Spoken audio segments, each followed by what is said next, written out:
Et la conscience du danger, vous l'aviez? Alors, la conscience du danger, oui, mais il y avait un tel bonheur à faire quelque chose que ça passait après. Vous comprenez?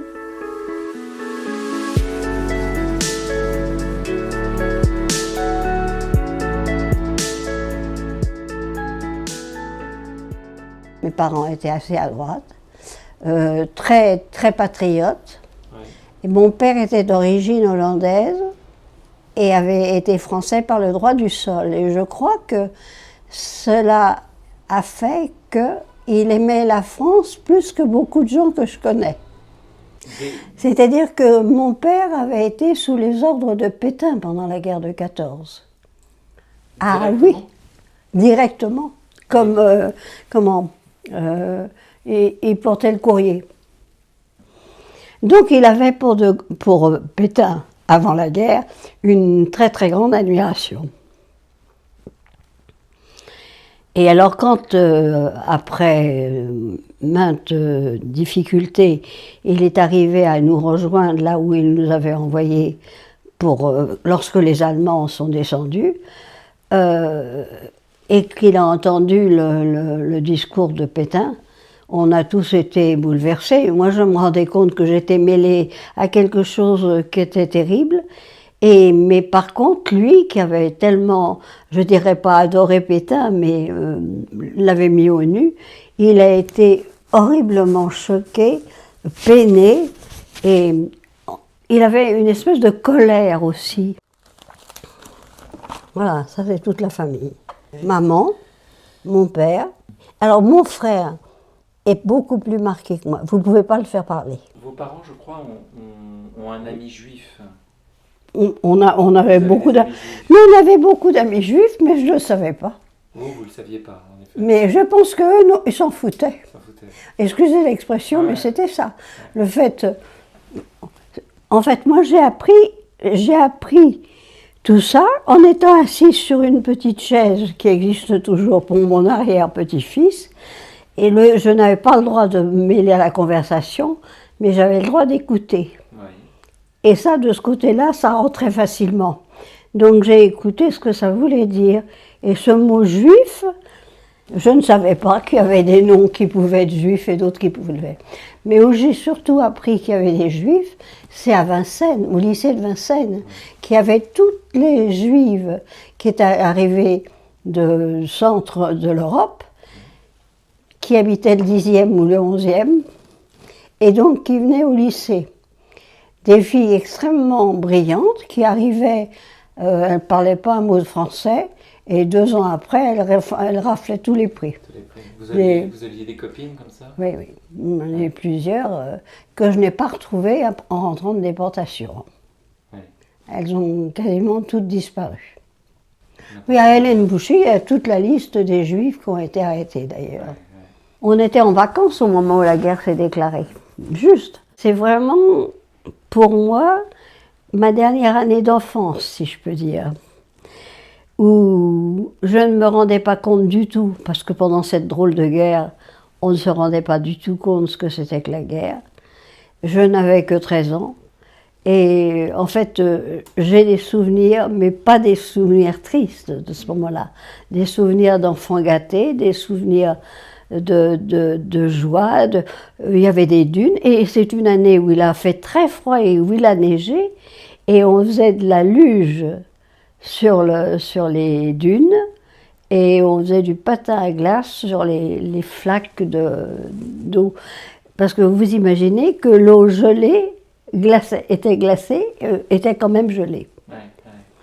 Alors on est resté là, et quand il y a eu le déferlement des armées du Reich en Belgique, mon père nous a téléphoné, on a préparé les valises, et le lendemain il arrivait et on prenait le train pour rentrer à Paris. Ouais. Premier train, bombardé.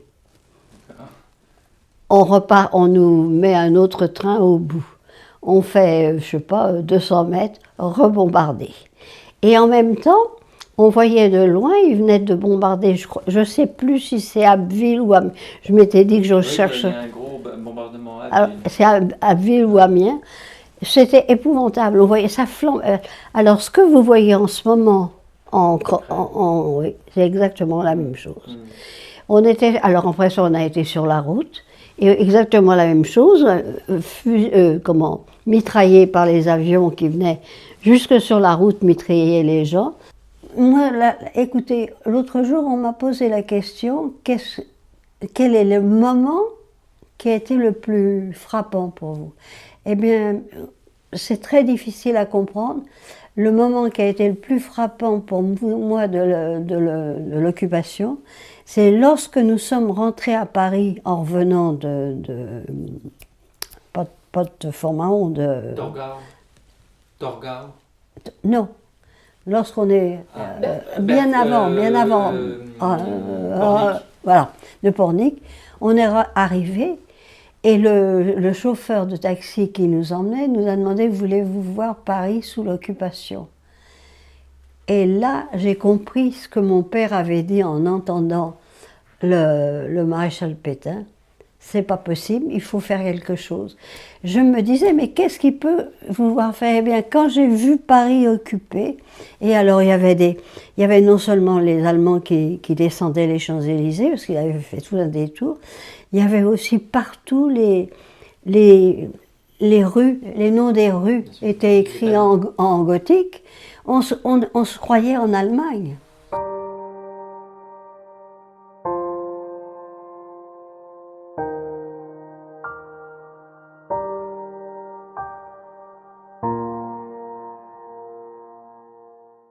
Et vous savez, à cette époque-là, ça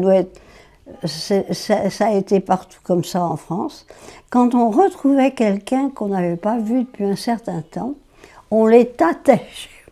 Le mot n'est pas joli à dire, si vous trouvez un mot plus élégant, on essayait de savoir ce qu'ils pensaient, s'ils étaient pour Pétain, qu'ils pensaient de l'occupation, ce qu'ils pensaient des Allemands, de la manière dont les Allemands se...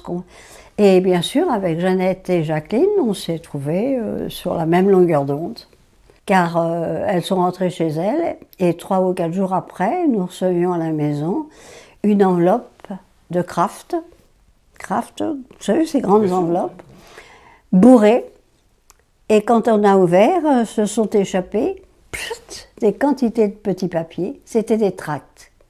Et il y avait un carton, et il y avait marqué « recopier » et distribuer. Même mon jeune frère, qui à ce moment-là avait 8 ans, le soir, toute la famille s'est mise à recopier. Moi, j'aimais beaucoup ces petits tracts parce qu'ils étaient pratiques. On pouvait les mettre dans la poche, les sortir, les mettre un peu n'importe où. À la main. Même un coup de colle et les coller sur le mur en passant. Puis vous savez, on était des gosses, hein, et on faisait comme si on jouait. Et c'est comme ça qu'on a commencé à faire de la résistance. Donc vous voyez, on peut le chiffrer en novembre, le 11 novembre 1940. Et c'était ça qui était bien. C'est que finalement, les gens, à ce moment-là, où étaient des ordures, où étaient des gens bien. Yvette Guénaud me demande un jour, Michel, pensez-vous vos parents voudraient bien héberger des prisonniers français évadés? Alors j'ai dit, écoutez, la meilleure des solutions, c'est que vous les voyez. Donc avec maman, elles ont pris rendez-vous, maman est allée chez Yvette, elles ont énormément sympathisé. Donc là, on a hébergé à la maison des Français. Alors moi, j'en ai vu un, mais j'ai eu la malheureuse idée d'attraper la tuberculose. Et à ce moment-là, c'était pas rien.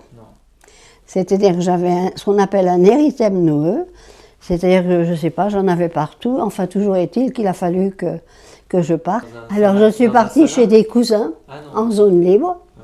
Ils étaient collaborateurs comme j'ai jamais vu. Et alors, comment faisiez-vous? Ah ben, je la bouclais. Pendant les 6 mois ou 8 mois où je suis restée. Vous étiez où, alors? Alors c'était à côté de Limoges. Le nom, je l'ai perdu. Encore, près de ils avaient une très jolie propriété là. Le père avait acheté une ferme parce qu'il y avait 9 enfants. Alors pour nourrir les 9 enfants, voilà. Et donc je suis allée là où j'ai pu avoir à manger, parce qu'on commençait à crever de faim à Paris. Hein.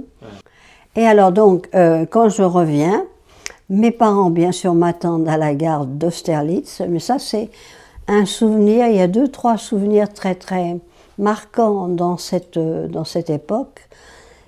Mon père et maman viennent me chercher, et j'avais un père qui était très austère, qui riait très peu, vous voyez, c'est... Hein. Et là, il arrive avec le sourire jusque-là, et il me dit « Et on a une surprise pour toi à la maison ».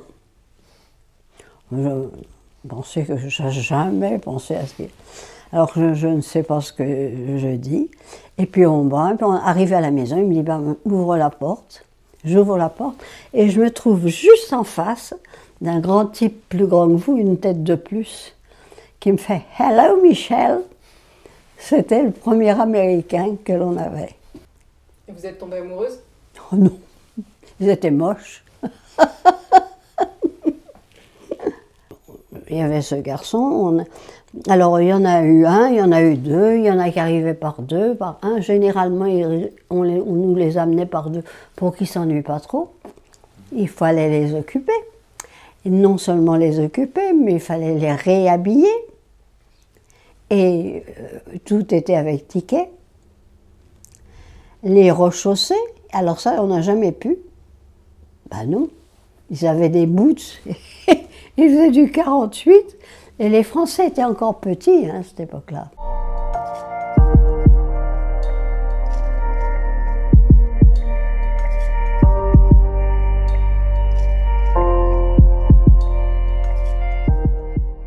C'est là qu'on a mis ma tante, la sœur de mon père, Jeannette, au courant, pour que s'il y avait des problèmes d'anglais, elle parlait couramment anglais, elle avait vécu en Angleterre pendant très longtemps. Et je la vois encore et je l'entends encore dire à mon père « Mais Gérard, est-ce que tu te rends compte? C'est drôlement dangereux ce que vous faites là. » Et lui, avec un aussi froid qu'il peut l'être, répond « Mais si des gens comme nous ne le faisaient pas, qu'est-ce qu'ils feraient ?» Et c'était terminé. On avait dit ça, c'était comme ça et c'était pas autrement. On avait un devoir, le devoir c'était de faire ça, il fallait le faire. Et je pense que vous comprenez pourquoi, quand je vois les histoires de